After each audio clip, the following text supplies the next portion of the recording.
जगद्वन्द्य अवधूत दिगंबर दत्तात्रय गुरु तुम्हीच ना अनन्य भावे शरणागत मी भव भय वारण तुम्हीच ना जगद्वन्द्य अवधूत दिगंबर दत्तात्रय गुरु तुम्हीच ना अनन्य भावे शरणागत मी भव भय वारण तुम्हीच ना आर्चवीर यदु परशुराम हे प्रभो दिले गुरु तुम्हीच ना स्वामी जनार्दन एकनाथ तरी कृतार्थ केले तुम्हीच ना नवनारायण सनाथ करुणी पंथ निर्मिला तुम्हीच ना मच्छिंद्रादि यति प्रवृत्त केले जन उद्धारा तुम्हीच ना दासो पंथा घरी रंगले परमानंदे तुम्हीच ना नाथ सदनीचे चोपदार तरी श्री गुरु दत्ता तुम्हीच ना युगायुगे निध भक्त रक्षणा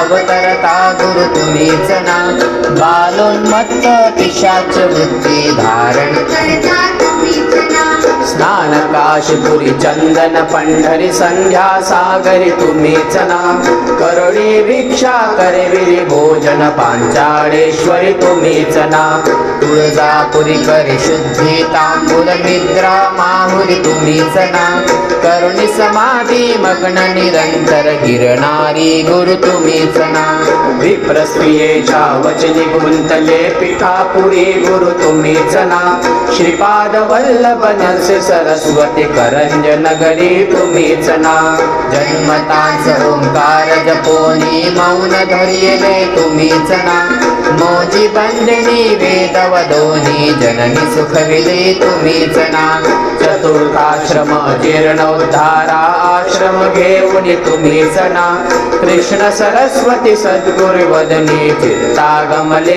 तुम्हीच ना माधवरण्य कृतार्थ केला आश्रम देऊनी तुम्हीच ना कृष्णाची व्यथा हरवली सुखविला तुम्हीच ना वेल उपटुनी विप्रादिदला हेम कुंभ गुरु तुम्हीच ना तस्कर वधुनी भक्त लक्षिला भक्त वत्सला तुम्हीच ना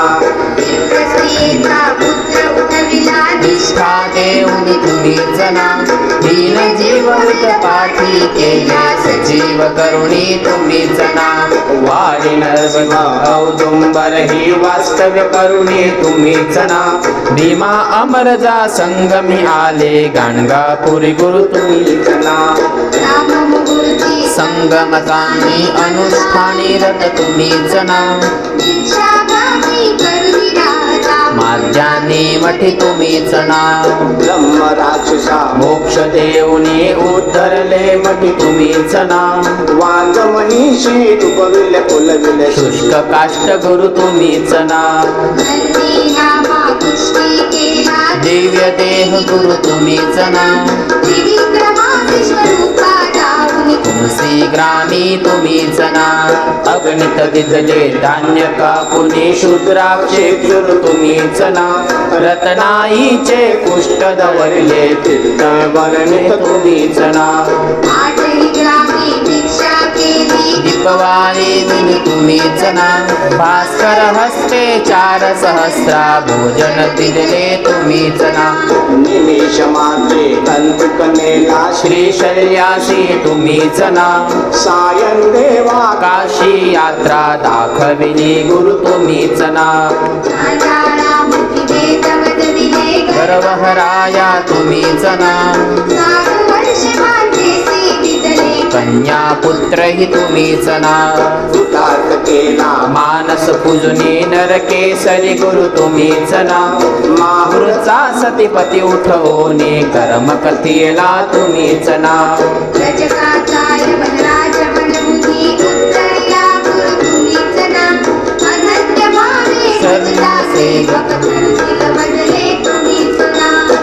गर्वरीचा बाणा करुणे गाणगापुरी स्थित तुम्हीच ना निर्गुण पादुका दृश्य ठेवणे गुप्त स्वामी मठी तुम्हीच ना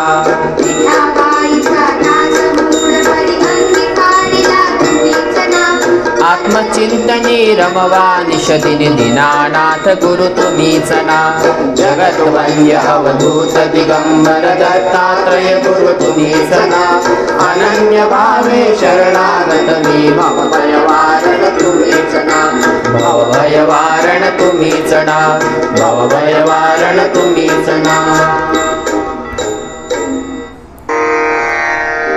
श्री गणेशाय नमः श्री सरस्वतये नमः श्री गुरुभ्यो नमः गजाननं भूतगणादिसेवितं कपितजम्बोफलचारुभक्षणम् उमासुतं शोकविनाशकारकं नमामि विघ्नेश्वरपादपङ्कजं सर्वमङ्गलमाङ्गल्यै शिवे सर्वार्थसाधिके शरण्ये त्र्यम्बिके गौरी नारायणी नमोऽस्तुते। गुरुर्ब्रह्मा गुरुर्विष्णु गुरुर्देवो महेश्वरा गुरुसाक्षात् परब्रह्म तस्मै श्री गुरवे नमः। करारविन्देन पदारविन्दं मुखारविन्दे विनये क्षयन्तं वटस्य पत्रस्य पुटे क्षयानुं बालं मुकुन्दं मनसा स्मरामि। नागेन्द्रहाराय त्रिलोचनाय भस्मांगरागाय महेश्वराय नित्याय शुद्धाय दिगंबराय तस्मै नकाराय नमः शिवाय। मनोजवं मारुततुल्यवेगं जितेन्द्रियं बुद्धिवतां वरिष्ठं वातात्मजं वानरयूतमुख्यं श्रीरामदूतं शरणं प्रपद्ये। ॐ नमो भगवते वासुदेवाय ॐ नमो भगवते वासुदेवाय ॐ नमो भगवते वासुदेवाय। सद्गुरु साईनाथ महाराज की जय। सद्गुरु गजानन महाराज की जय। सद्गुरु स्वामी समर्थ महाराज की जय। लक्ष्मी नारायण भगवान की जय। गरुड़ पुराण की जय। पितृनारायण भगवान की जय। सर्वांनी हात जोडून नित्याची पितरांचे स्मरण करून प्रार्थना आपण करायची आहे। हरि ओम पितरोभ्यः स्वदायेभ्यः स्वदा नमः। पितामहेभ्यः स्वदायेभ्यः स्वदा नमः। प्रपितामहेभ्यः स्वदायेभ्यः स्वदा नमः। अक्षण्ण पितरो मीमदन्त पितरो त्रिप्रन्द पितरः पितरः शुन्धत्वं पितृनारायण भगवान की जय। श्री गणेशाला नमस्कार असो। इष्टदेवता कुलदेवता ग्रामदेवता स्थानदेवता नगरदेवता वास्तुदेवता यांना नमस्कार असो। ज्या ज्या स्थानापर्यंत ज्या ज्या वास्तव्यापर्यंत गरुड पुराणाची कथा पोहोचत आहे त्या ठिकाणी असणाऱ्या प्रत्येक जीवमात्र भूतमात्र प्रेतमात्रांना नमस्कार असो। परमपिता सर्वेश्वर सद्गुरु साईनाथांना नमस्कार असो। त्याचप्रमाणे यूट्यूबच्या माध्यमातून श्रवण करत असलेल्या माझ्या सर्व साई भक्तप्रेमींना कोटी कोटी नमस्कार असो. ओम साईराम.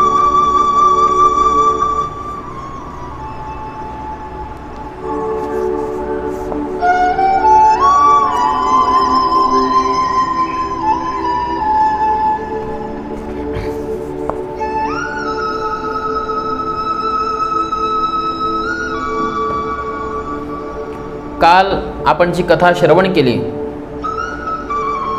अध्याय 13वा श्रवण केला. सपिंडदान आदी सर्व कर्मांचं वर्णन त्याच्यात करण्यात आलं. पिंडदान कशा पद्धतीने केले गेले पाहिजे आणि सुत्तका संदर्भामध्ये देखील आपल्याला कालच्या दिवशी माहिती झाली. सुत्तक कुठल्या वयात कशा पद्धतीने कोणाला कसं लागते, काय लागते, या सगळ्या विषयाचं वर्णन आपण काल केलं होतं. आज आपण अध्याय 14व्यामध्ये प्रवेश करणार आहोत. धर्मराजाचे नगराचे वर्णन म्हणजे यमधर्माच्या नगरीचं वर्णन या ठिकाणी केलं जाणार आहे. आणि होत असल्यास अध्याय 15वा देखील आपण घेणार आहोत, कारण एकूण अध्याय 17 आहेत. आपल्याकडे उर्वरित फक्त 2 दिवस शिल्लक आहेत. त्यामुळे आपल्याला जर झालं शक्य तर मी पुढील अध्यायसुद्धा सांगण्याचा प्रयत्न करेल.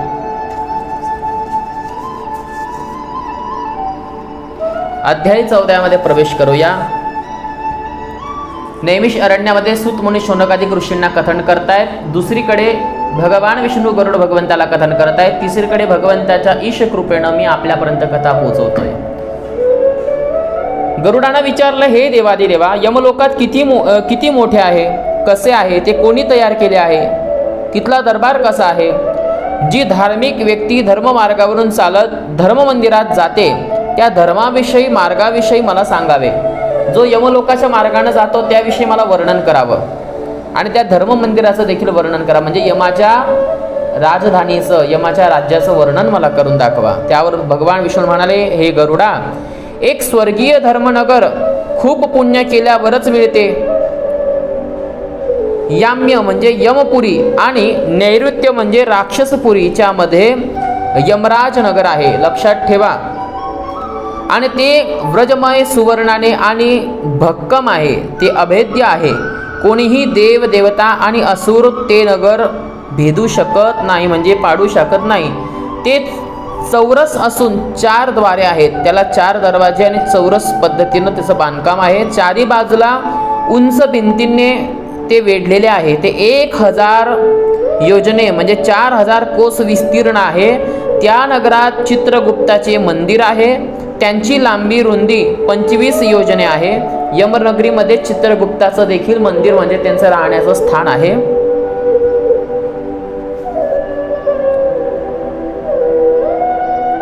ते मंदिर 10 योजने उंच आहेत. ते अत्यंत सुंदर मंदिर लोखंडी भिंतींनी वेढलेले आहे. जे चित्रगुप्ताचं मंदिर आहे ते लोखंडाच्या भिंतीनं वेढलंय. आणि यमदेवाचं जो दरबार आहे म्हणजे मंदिर, ज्याला आपण आपल्या घराला घर म्हणतो तसं देवतांचं घर म्हणजे मंदिर, तर त्यांच्या त्या मंदिराला जे आहे तर यमराजांचं मंदिर सोन्याच्या भिंती त्या ठिकाणी आहेत आणि चित्रगुप्ताकडे लोखंडाच्या भिंती आहेत. तिथे विमानाचा प्रचंड ताफा आहे. तिथे गाण्याचा आवाज घुमत असतो. कुशल चित्रकलांनी तेथे चित्र काढलेले आहेत. शिल्पकारांनी सुंदर शिल्पे घडवलेली आहेत. चित्रगुप्ताच्या मंदिराभोवती असणाऱ्या बागेत अनेक प्रकारची पक्षी किलबिलाट करतात. गंधर्व आणि अप्सरांचा तेथे संचार असतो.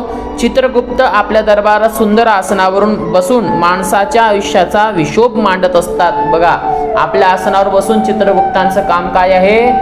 प्रत्येकाच्या कर्माची वजाबाकी बेरीज करणे, प्रत्येकाचं कर्म नोंद करणे आणि तो व्यक्ती आत्मस्वरूपात तिथे आल्यानंतर त्याच्या कर्माचा हिशोब देखील करणे, हे कार्य यमधर्मांनी चित्रगुप्तांकडे सोपवलेलं आहे.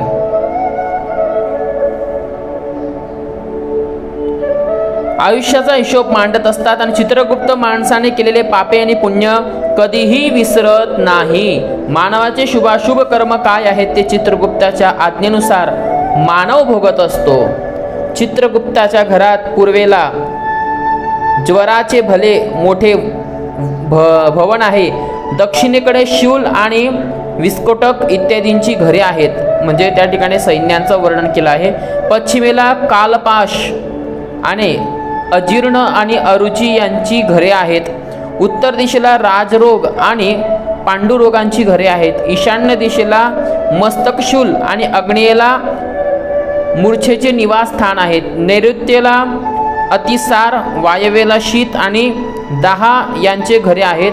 हे नगर अनेक रोग मंदिरांनी वेढलेले आहेत. म्हणजे जे आजार, जे रोग असतात, जे इतर जे उदाहरणार्थ एखाद्या व्यक्तीला एखाद्या विषयाचा आजार लागला तर तो आजार फक्त भगवंताने पाठवलेला असतो. म्हणून यमाच्या दरबारी रोग आजारांचं स्पेशल एक घर आहे किंवा एक मंदिर आहे त्यांचं. त्या ठिकाणी ते सगळे आजार एकत्रित राहतात आणि जेव्हा केव्हा भगवंताला वाटलं तेव्हा एक एक आजार प्रत्येकासाठी सोडला जात असतो. प्रत्येक 100 वर्षानंतर महामारी आजार येत असतो आणि आपल्याला ज्या स्थितीतनं आता सध्या वावरावं लागलं होतं तो म्हणजे करोना. या माध्यमातून हा जो आजार आहे तो भगवंतानेच पाठवलेला आजार होता. कारण या सृष्टीवर पातकांचा भार झाला होता आणि या पातकांचा भार करण्यासाठी पातकी लोकांना भगवंताने जीवानिशी घालवलं. म्हणजेच ज्याचं पुण्य प्रबळ होतं तो कोरोना कितीही त्याला भयंकर असला तरी तो त्यातून वाचला. कशामुळे? त्याच्या पूर्व पुण्याईमुळे. आणि ज्याचं कर्म प्रबळ नाहीये त्याला भगवंताने जीवानिशी नेलंय. म्हणजेच तुमच्या कर्माप्रमाणेच तुमच्या कर्माचा प्रत्येक विषय, प्रत्येक हिशोब चित्रगुप्त मांडत असतात. म्हणून देवाच्या दरबारी ते एक घर आहे आजाराचं, तिथून एक एक आजार पाठवला जातो. आता देवानं दिनांक 7 तारखेपासून सर्वांना भेट देण्याचं ठरवलंय. सगळे मंदिरे खुले होत आहेत. अर्थातच भगवंताची कृपा आपल्यावर होते. देवानं सांगितलंय आता मी तुम्हाला चान्स देतोय. पुन्हा तशी वागण्याची परिस्थिती आली तर देवाने जर का ठरवलं तर या सृष्टीचा अंत सुद्धा ते करू शकतात. पण विधी लिखित 4 चरणांचा हा संपूर्ण सृष्टीचा कारभार आहे आणि आता सध्या पहिलं चरण चालू आहे ते सुद्धा अर्ध झालेलं नाहीये. पण ज्या दिवशी हे 4 चरण पृथ्वीचे संपतील त्या दिवशी या सृष्टीचा अंत मात्र निश्चित आहे. पण अशासाठी सहजासहजी सृष्टीचा अंत शक्य नाही भगवंतांकडून. कारण विधी लिखित आणि देवतांच्या नियमाप्रमाणे 4 चरण संपल्यावरच सृष्टीचा अंत होऊ शकतो. मग मधल्या वेळेत करायचं काय? तर कोरोना, ब्लड फ्लू, डेंग्यू अशा प्रकारचे आजार भगवंत पाठवतात आणि पातकी करणारे, जे कृत्य करणारे पापी लोक असतात त्यांना भगवंत ते आजार लावून घेऊन जातात. म्हणून निष्ठेनं, श्रद्धेनं, एक रूप एक मनानं भगवंताचं चिंतन स्मरण करा. त्याच्यात स्वतःला न्हावून घ्या. त्यातनंच आपला स्वतःचा उद्धार निश्चित आहे. या तऱ्हेनं सगळ्या आजारांचे तिथे मंदिरं देखील आहेत. चित्रगुप्त माणसाची शुभाशुभ कर्मे लिहितात. चित्रगुप्ताच्या घराच्या पुढे 20 योजनावर नगराच्या मध्यभागी महादिव्य धर्मराजाचे रत्नीय मंदिर आहे. तेथे स्वर्गीय अप्रतिम रत्नांनी जडलेले आहे. सूर्यासारखे दैदिप्यमान आहे. ते 200 योजने विस्तीर्ण आणि 50 योजने उंच आहे. कोणाचं? यमनगरी. आणि लसण्या मण्याची मढवलेले स्तंभ भवन प्रसाद अत्यंत सुंदर आहेत. म्हणजे लसणाच्या आकारातली भवनं त्या ठिकाणी रत्नजडित सुंदर असे ते त्या ठिकाणी सगळं सुशोभित खांब त्या ठिकाणी दिसतात. शरद कालाच्या मेघाप्रमाणे रंगीबिरंगी सुवर्ण कलशांनी सुसज्जित चित्र विचित्र रंगाच्या स्फटिकाने बनलेल्या पायऱ्या आहेत. त्यावर हिरे जडलेले आहेत. बघा, साध्या नुसत्या पायऱ्यांवर सुद्धा हिरे आहेत भगवंताच्या दरबारी. खिडक्यांवर मोत्यांच्या झालरी आणि लटकवलेल्या आहेत. पताका, ध्वज यांनी सुशोभित केलेले आहे. घंटा आणि नगराचा आवाज सगळीकडे घुमतो. दारावर सोन्याची तोरणे लावलेली आहेत. शेकडो दारे सोन्याच्या तोरणांना घरांनी शोभा वाढतात. अनेक प्रकारचे वृक्षवेली आहेत. फुले फुलेली आहेत. झाडांना वेलींना काटे नाहीत. विश्वकर्माने स्वतःचे नगर घडवलेले आहे. त्यात 100 योजने विस्तीर्ण दिव्य सभागृह आहे. आता विश्वकर्मा हे तेच विश्वकर्मा ज्या विश्वकर्माने लंकाधिपती रावणाची लंका देखील त्यांनी बनवली. ही खऱ्या अर्थानं लंका भगवंत सदाशिवांची होती. याचं वर्णन शिवपुराण कथेमध्ये देखील करण्यात येतं. आणि शिवपुराणामध्ये आपल्याला ही कथा ऐकायला मिळते आणि त्याच्यात वर्णन आहे की ही लंका सोन्याची जी होती ती भोलेनाथांची होती. पार्वती मातेच्या सांगण्यावरून, पार्वती मातेच्या हट्टापायी, अट्टहास पुरवण्यासाठी भगवंत सदाशिवांनी सांगितलं की अगं पार्वती, आपल्या प्रारब्धात नगरी नाही आणि तू नगरीची अभिलाषा ठेवू नको. आपल्या प्रारब्धामध्ये या बर्फामध्येच राहण्याचं आहे, म्हणून तू त्याची अभिलाषा ठेवू नको म्हटले. मग तेव्हा पार्वती माता सांगते, माझी बहीण लक्ष्मी वैकुंठात भगवान विष्णू सोबत राहते आणि माझ्या अंगात साधा सोन्याचा फुटका मणी नाहीये. ठीक आहे, आता पत्नीचं अट्टहास पूर्ण पतीचं काम असतं, म्हणून महादेवांनी सोन्याची लंका रचायला सांगितली आणि तीही कोणाला? विश्वकर्माला. हे विश्वकर्मा सर्वात पहिले इंजिनियर आहे, ते लक्षात ठेवा. माणूस कसा घडवायचा हे सुद्धा विश्वकर्मांनी ठरवलंय. पृथ्वी तलावावर प्राणी मात्र कसे, आणि 4 पायाचे की 2 पायाचे बनवायचे हे सुद्धा विश्वकर्मांनी ठरवलंय. या सगळ्या उपाययोजना विश्वकर्माच्या आहेत आणि त्या पद्धतीने आपण भगवंताच्या मार्गदर्शनावर चालत येत आहोत.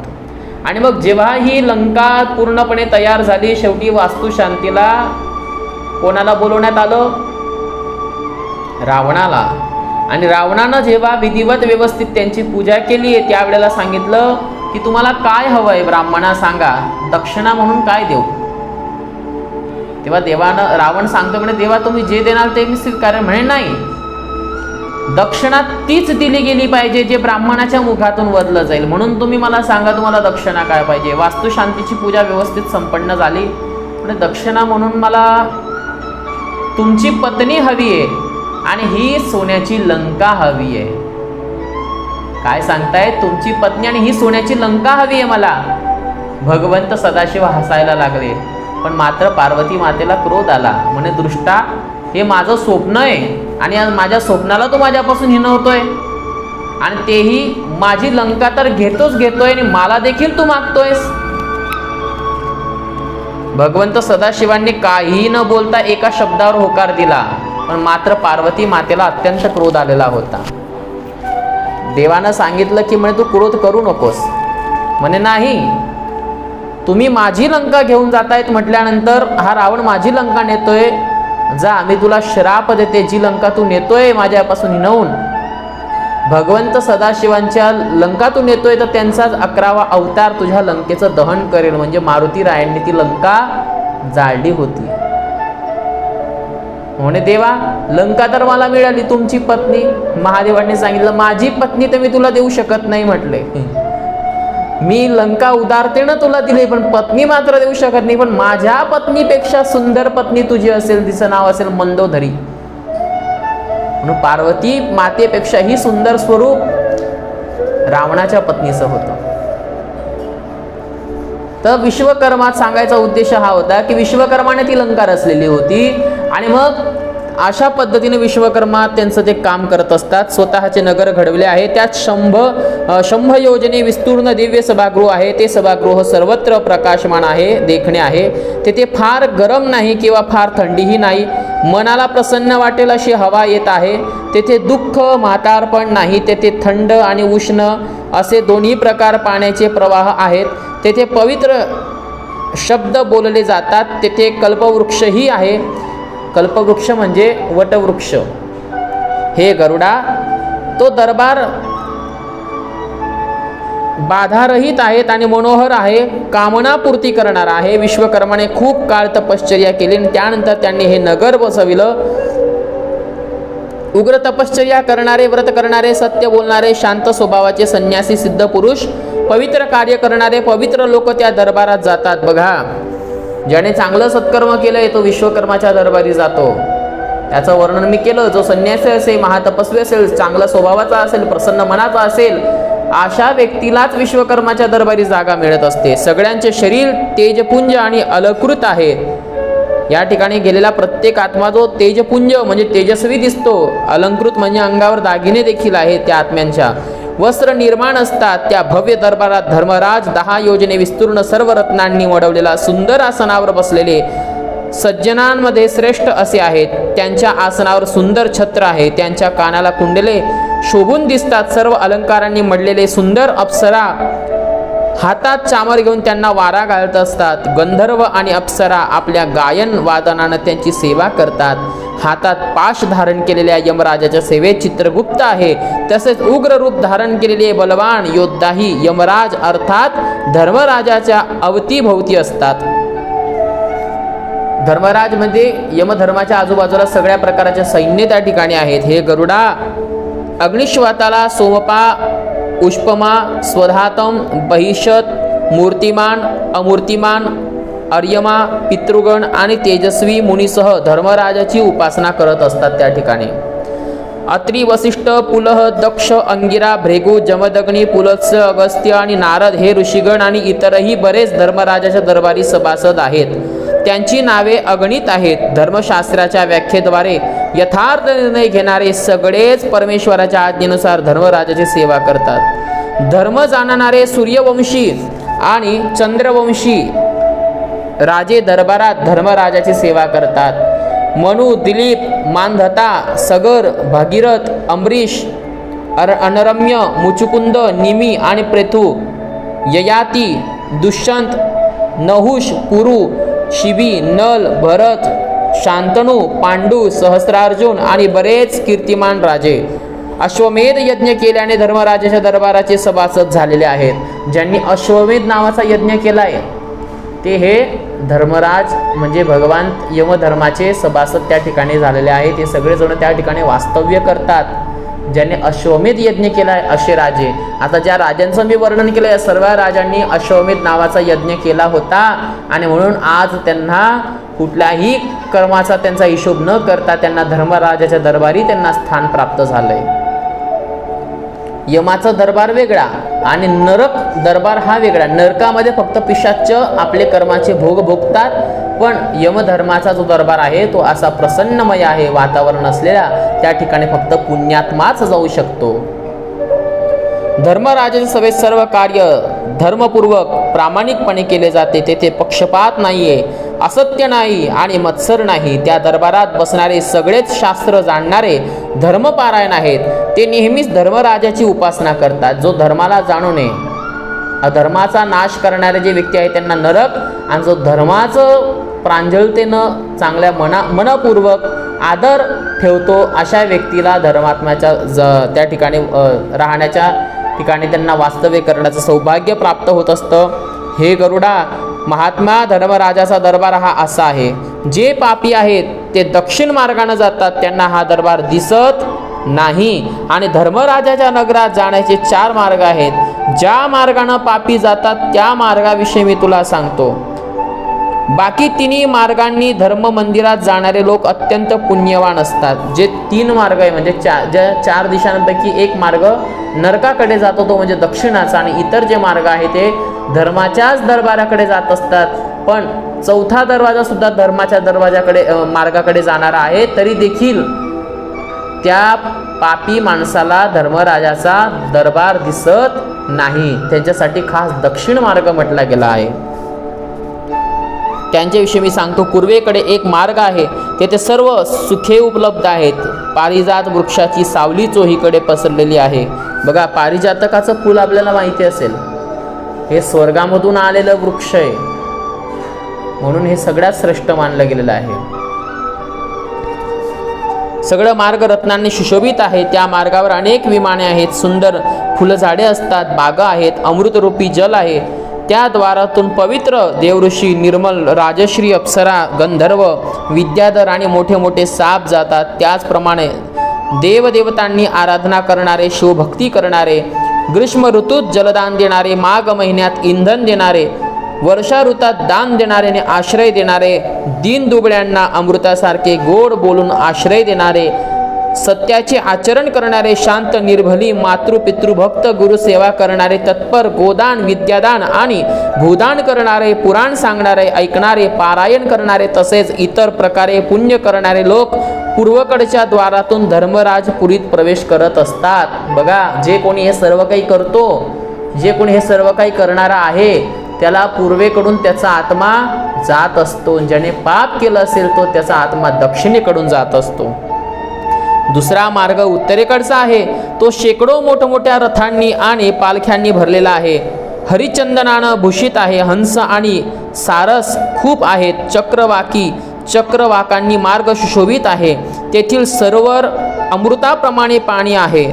या द्वारातून वेद वाचन करणारे, अतिथी सत्कार करणारे, दुर्गा भक्त, सूर्यभक्त आणि पर्वाच्या वेळी तीर्थस्थानांनी जाऊन स्नान करणारे, म्हणजे जेव्हा शुभ मुहूर्त ज्या दिवशी म्हटलं आहे की त्या दिवशी तीर्थ स्नानाचं महत्त्व आहे, तर असे लोक या उत्तर दरवाजानं जातात.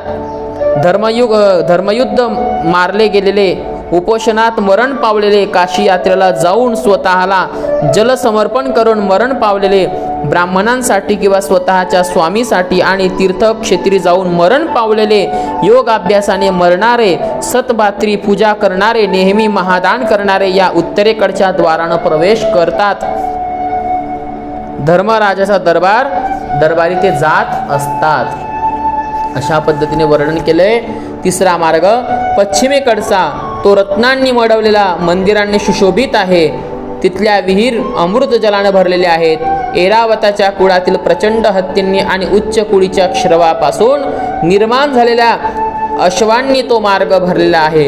या द्वारातून आत्मा, शास्त्र यावर विचार करणे विष्णूंचे अनन्य भक्त आहेत. गायत्री मंत्राचा जप करणारे जातात. अहिंसावादी लोक, एक पत्नीव्रत लोक, अग्निहोत्री, वेद शिकवणारे लोक या मार्गाने जातात. ब्रह्मचर्य धारण करणारे, वानस्पती तपस्वी, श्रीपाद नामक संन्यासात तत्पर, दगड आणि सोने दोन्ही एकच मानणारे, ज्ञान जपणारे, शिव विष्णू व्रत करणारे, स्वकर्माने ब्रह्मत्व समर्पण करणारे, देव ऋषी पितृ या तिन्ही ऋणापासून मुक्त, नेहमी पंचयज्ञ तयार असणारे, पित्रांचे श्राद्ध करणारे, त्रिकाल संध्योपासना करणारे, नीच लोकांच्या संगतीपासून दूर राहणारे, सत्संगाची आवड असणारे, हे लोक अप्सरांची सेवा घेत सुंदर विमानामध्ये बसवून अमृतपान करत धर्मराजाच्या दरबाराला प्रवेश करत असतात. हे पश्चिम दरवाजाचं वर्णन या ठिकाणी करण्यात आलं.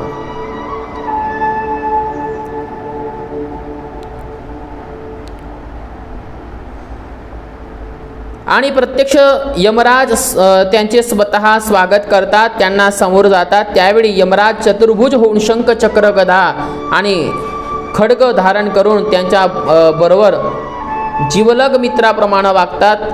यमराज त्यांना सिंहासन देतात, नमस्कार करतात, चंदनादी त्यांची पूजा करतात. त्यावेळी यमराज इतर सभासदांना म्हणतात, आपण सर्वांनी त्या ज्ञानी लोकांना आदराने नमस्कार करावे. हे सर्वजण माझे मंडल भेदून ब्रह्मलोकात जाणारे आहेत. हे बुद्धिमानी लोकांमध्ये श्रेष्ठत असणारे, नरकाच्या क्लेशांना घाबरणाऱ्यांनो, तुम्ही पुण्य करून सुखदायी दैवत्व प्राप्त केले आहे. अत्यंत दुर्लभ असा मानवी जन्म मिळूनही जे त्यांचा उपभोग करत नाही ते घोर नरकात जातात. जो खरा बुद्धिमान आहे तो प्रयत्नपूर्वक पुण्य साठवून स्वर्गाला जात असतो.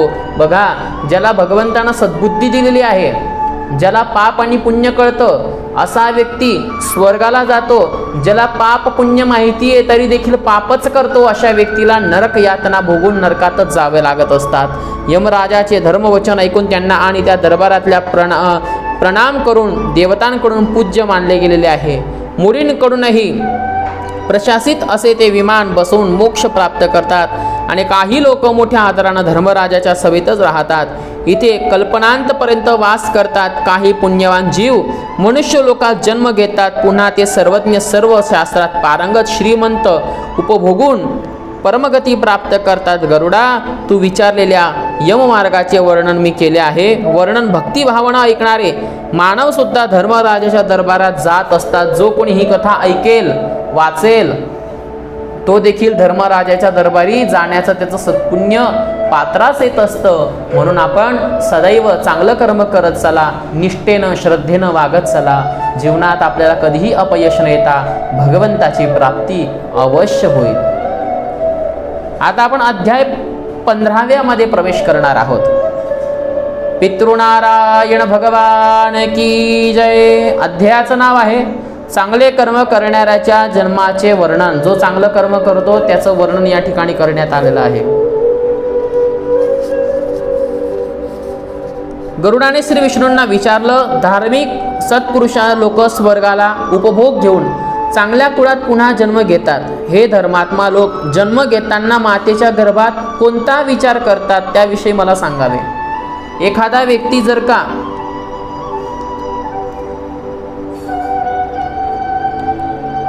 जे स्वर्गामध्ये उपभोग घेतात, जे स्वर्ग सुख लाभलेलं आहे ज्या लोकांना, आणि जर का त्यांना जन्म प्राप्त करून द्यायचा असेल तर ते मातेच्या गर्भामध्ये कुठल्या प्रकाराचा विचार करतात, असं गरुड भगवंताने भगवान विष्णूंना विचारलं. श्री विष्णू म्हणाले, हे गरुडा, तू फारच चांगला प्रश्न विचारला आहेस. या अत्यंत गोपनीय विषयाबाबत मी तुला सांगतो. शरीराच्या पारमार्थिक स्वरूपाविषयी मी सांगतो. असे शरीर ब्रह्मांडाच्या गुणांनी संपन्न आहे आणि योगी लोकांनी धारण करण्यायोग्य आहे. योगी लोक ज्या प्रकारे षडचक्राचे चिंतन करतात आणि ब्रह्मरंध चिदानंद रूपानं ध्यान ज्या प्रकारे करतात त्याविषयी ऐक. असे पुण्यवान लोक श्रीमंत घरात जन्म घेतात आणि त्यांच्या आईवडिलांविषयी मी तुला सांगतो. जो ध्यानधारणा करणार आहे, साधना करणार आहे, तपश्चर्या करणार आहे, असा मुलगा श्रीमंताच्या घरात जन्माला येतो. आणि मग त्यांच्या आईवडिलांची गाथा कशी असते ते ऐकूया. आईवडिलांविषयी मी तुला सांगतो. स्त्रीला मासिक स्राव जेव्हा चालू असतो ते 4 दिवस तिच्या पतीने टाळावेत. 4थ्या दिवशी तिने कपड्यासह स्नान करून शुद्ध व्हावे. 4 दिवसापर्यंत नियमाचं पालन करायला पाहिजे अशा स्त्रीने. ज्या घरात ज्ञानी मुलगा जन्माला येतो त्या स्त्रीने हे पाळलं पाहिजे असं सांगितलेलं आहे. आणि 4थ्या दिवशी कपड्यांसह स्नान करावे. मात्र 7 दिवसांनी पितर आणि देवदेवता व्रत आणि पूजा करायला ती योग्य होते. 7 दिवसाच्या आत जो गर्भ राहतो तो मलिन चित्त असणारा असतो. जी एखादी स्त्री असते, नुकताच तिचा विवाह झालेला आहे, तिला पुत्र संततीची अभिलाषा जर देवाकडे असते, तर तिची मासिक प्रॉब्लेम आल्यानंतर तिने 7 दिवसापर्यंत पितरांच्या सेवेपासून, देवतांच्या सेवेपासून वेगळं राहावं. लक्षात ठेवा. ज्या स्त्रीचं, पुन्हा सांगतो, ज्या स्त्रीचं नुकतं लग्न झालेलं असेल आणि तिला वाटत असेल की मला चांगला पुत्र जन्माला यावा, त्याकरिता त्या स्त्रीनं तिची मासिक अडचण गेल्यानंतर आल्यापासून 7 दिवसापर्यंत अगदी अलिप्त राहावे. म्हणजे ती 4थ्या दिवशी पवित्र जरी होत असली तरी देखील 7 दिवस म्हटलेले आहेत. तर इतर दिवसापर्यंत तिला पितरांची देवतांची पूजा करण्याचा अधिकार प्राप्त होत नाही. 7 दिवसानंतरच ती काहीही शुभकर्म किंवा पितरांची सेवा ती करू शकते का, हेही सांगतो. तर या तऱ्हेनं जो गर्भ राहतो तो मलिन चित्त असणारा असतो. 7 दिवसाच्या देवी देवतांचे व्रत आणि पूजा करणारा योग्य होते. 7 दिवसाच्या आत जो गर्भ राहतो तो मलिन चित्त असणारा असतो. म्हणजे जो त्या 4 दिवसानंतर जेव्हा ती स्त्री असते, तिच्या पोटात जर का योगायोगानं तिला दिवस राहिले आणि तिच्या पोटात जर का तो गर्भ गेला, तर बाकीचे जे दिवस असतात तर त्या दिवसामध्ये तो जो गर्भ आहे तर तो मलिन असतो. हे लक्षात ठेवा. मग मलिन गर्भ असल्या कारणानं 7 दिवसापर्यंत नियम पाळावे लागतात. 7 दिवसापर्यंत त्या अशा नुकत्या विवाह झालेल्या स्त्रीला कुठल्याही प्रकारच्या पितृसेवा, देवतांची सेवा करता येत नाही. तो मलिन चित्त असणारा असतो. म्हणजे त्याचं चित्त मलिन असतं त्यावेळेला त्या गर्भाचं. आणि 8व्या दिवशी गर्भधान झाले तर पुत्रच होतो. समरात्रीत गर्भधान झाले तर पुत्र होतो. विषम रात्रीत गर्भधान झाले असता मुली होत असतात. म्हणून आधीचे 7 दिवस सोडून पती पत्नींनी रात्री समागम करावा. सुरुवातीचे 7 दिवस सोडल्यानंतरच समागम करावा असं सांगितलं आहे. 14व्या रात्री समागम केल्यानं निश्चितपणे गर्भ राहतो. धर्मात्मा पुरुष गुणवान आणि भाग्यशाली पुत्र निर्माण करतो. बघा, 14व्या दिवशी जर का पती पत्नींनी समागम केलं तर त्यानंतर त्यांना 100% त्यांना मुलगाच होतो. आणि असा मुलगा, ती स्त्री गर्भवती होतेच, आणि असा मुलगा धर्मात्मा, भगवत भक्ती करणारा जन्माला येतो. असं देखील हे प्रमाण ग्रंथाचं आहे, शास्त्राचं आहे. भाग्यशाली पुत्र निर्माण करतो. आणि या प्रकाराच्या पुत्रोत्पकारक रात्री साधारण जीवाला कधीही निर्माण होत नाही. 5व्या दिवशी स्त्रियांनी मधुर भोजन घ्यावे. कडू, खारट, तिखट, मसालेदार भोजन घेऊ नये. बघा, अडचणीचे 4 दिवस गेल्यानंतर 5व्या दिवशी काय सांगितलं आहे, स्त्रियांनी मधुर म्हणजे गोड भोजन खावे, कडू खाऊ नये, खारट तिखट मसालेदार भोजन घेऊ नये। बीज अमृता समान आहे, गर्भात चांगले बीज रुजले तर चांगले फल मिळते। पान खाऊन फूल आणि चंदन धारण करून शुद्ध वस्त्र धारण करून पुरुषाने मनात शुद्ध विचार धर्म धारण करून उत्तम क्षयेवर झोपावे। गर्भधारणाच्या वेळी ज्या प्रकारे चित्त असेल त्याचा स्वभावाचा जीव मातेच्या गर्भात प्रवेश बीज स्वरूप चैतन्य नेहमीच वीर्यात असते। लक्षात ठेवा, जेव्हा समागमाची वेळ असते पती पत्नींची मध्यरात्री, तर त्यावेळेला तुमची जर चित्त शुद्धी असेल तरच धर्मात्मा मुलगा जन्माला येऊ शकतो। जर का त्या काळात तुमचं चित्त विचलित असेल, क्रोधानं भयानक झालेलं असेल, अनेक विचार डोक्यात फिरत असतील आणि अशा वेळेस समागम जर का केलं तर होणारी संतती सुद्धा तशीच जन्माला येते, असं भगवंतांचं प्रमाण आहे।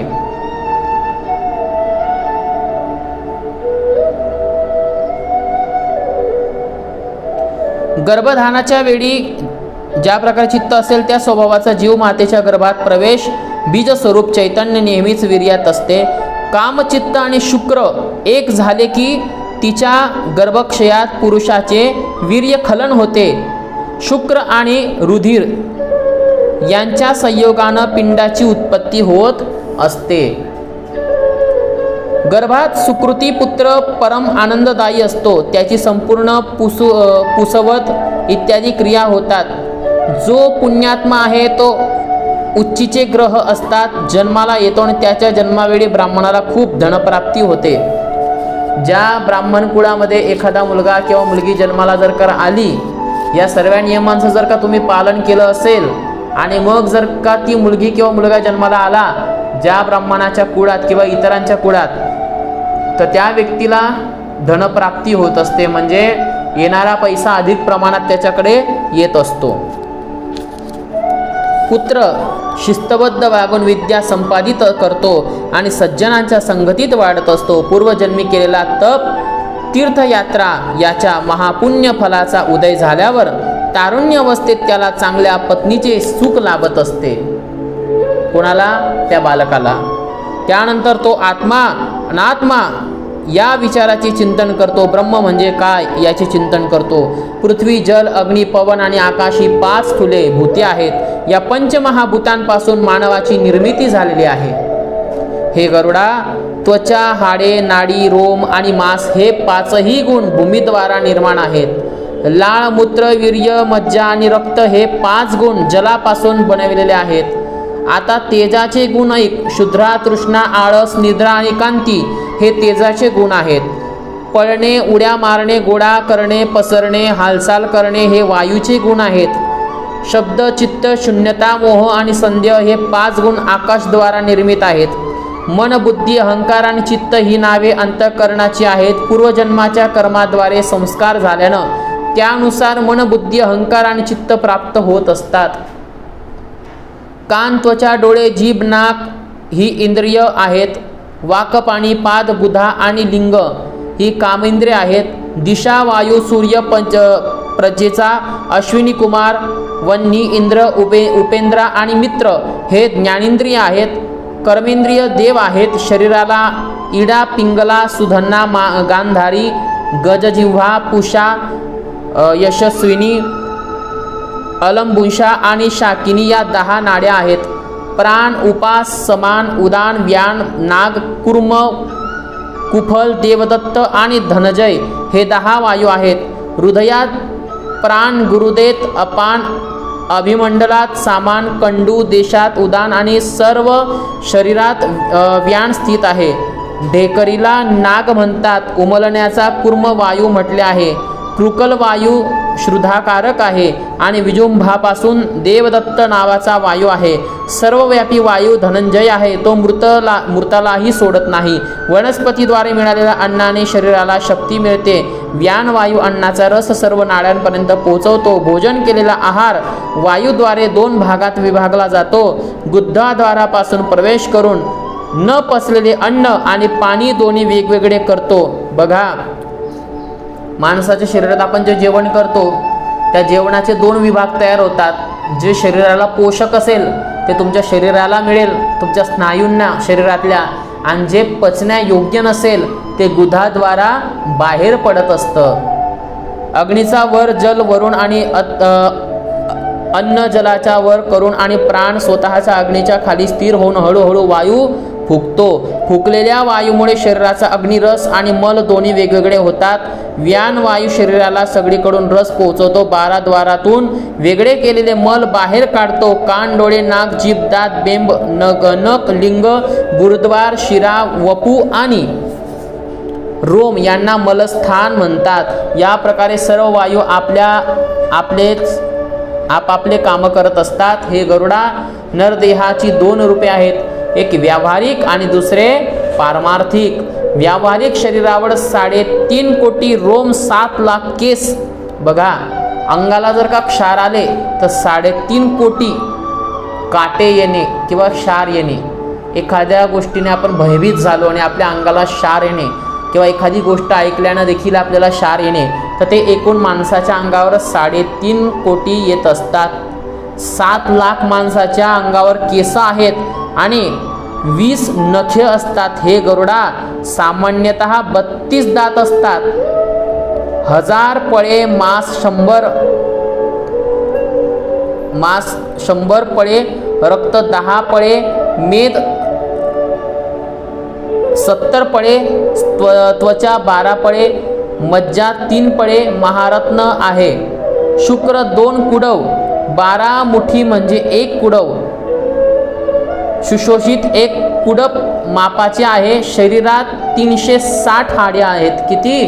360 माणसाच्या अंगात हाडे असतात। शरीराला कोट्यावधी शिरा आहेत। 50 फळे पित्त आहे, 25 फळे कफ आहे। नेहमी निर्माण होणाऱ्या मूत्राचे तर नियमित असे प्रमाण नाही। अशा गुण आणि सामग्रीने व्यवहारिक शरीर माणसाचं बनलेलं आहे। पारमार्थिक शरीरात सर्व भुवन, पर्वत, द्वीप, सागर, आदित्य इत्यादी आहेत। पारमार्थिक देहात 6 चक्र निश्चितपणे आहेत। जे गुण ब्रह्मांडात सांगितलेले आहेत ते या शरीरात असतात।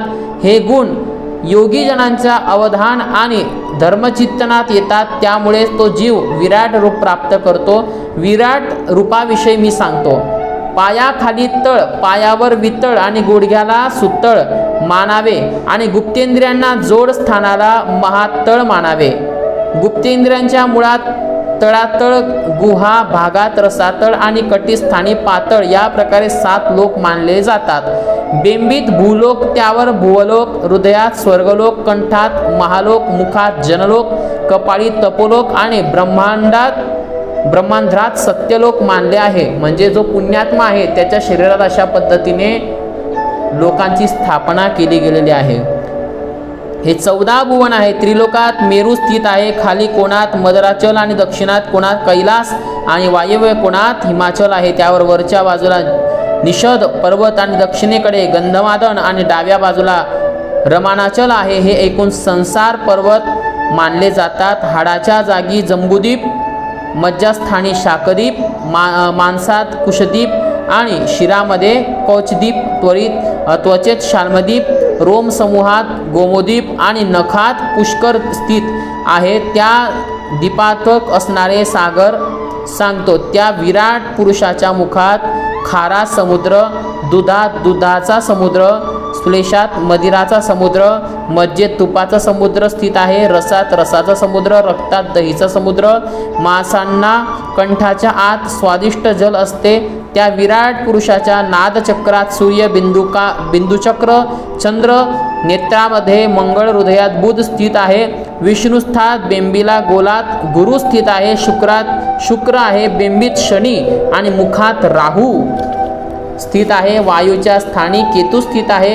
या प्रकारे त्या विराट शरीराला ग्रहमंडल स्थित आहे।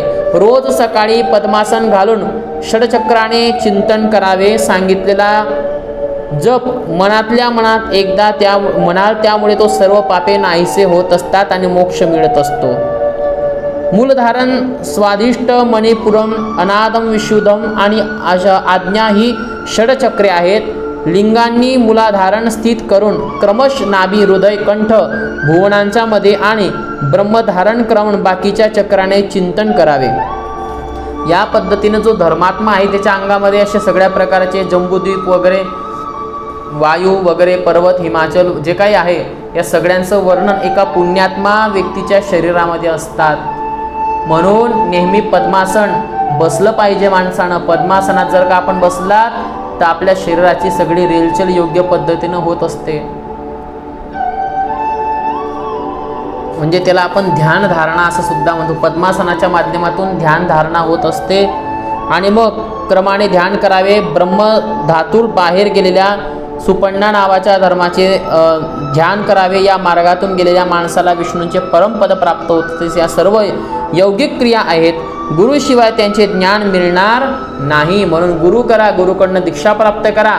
या सगळ्या गोष्टींचं ज्ञान आपल्याला प्राप्त होत असतं। ते ज्ञान आपल्याला ग्रंथाच्या माध्यमातून देखील प्राप्त होत आहे। ब्रह्ममुहूर्तावर आनंददायी परब्रह्माचे ध्यान करावे। आपले मन स्वतःच्या प्रयत्नाने स्थिर न करता गुरुच्या उपदेशात स्थिर करावे। गुरुच्या उपदेशाशिवाय मन स्थिर होणार नाही। गुरुचा उपदेश नसेल तर योग भ्रष्ट होणे अटळच।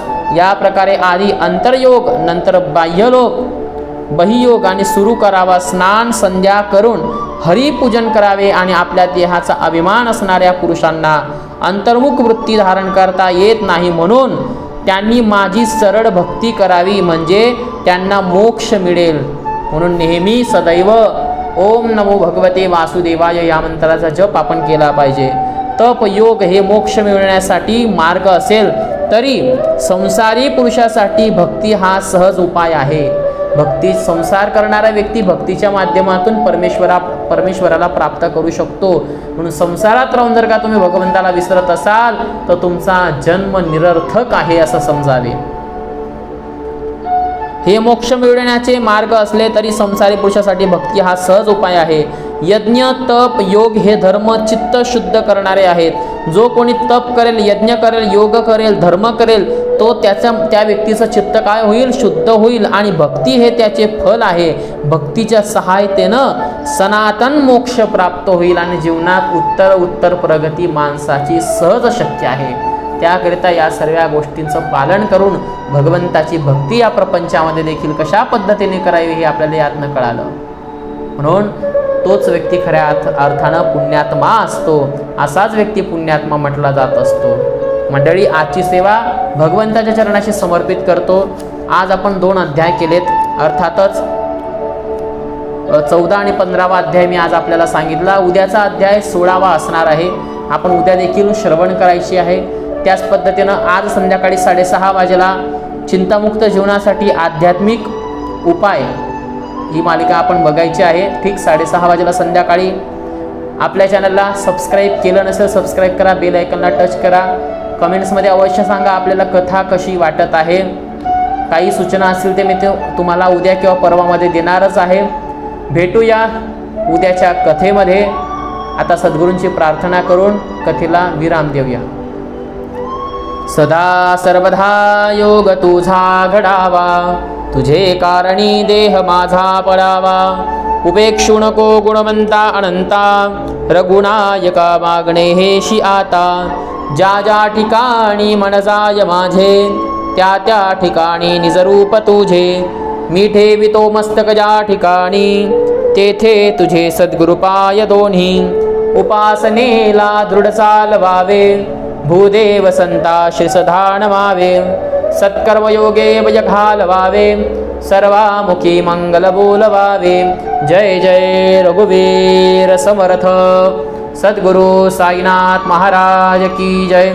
सद्गुरु गजानन महाराज की जय। सद्गुरु स्वामी समर्थ महाराज की जय। गो माता की जय। लक्ष्मी नारायण भगवान की जय। गरुड़ पुराण की जय। पितृनारायण भगवान की जय। भेटूया उद्याच्या कथेसह। तोपर्यंत ओम साईराम।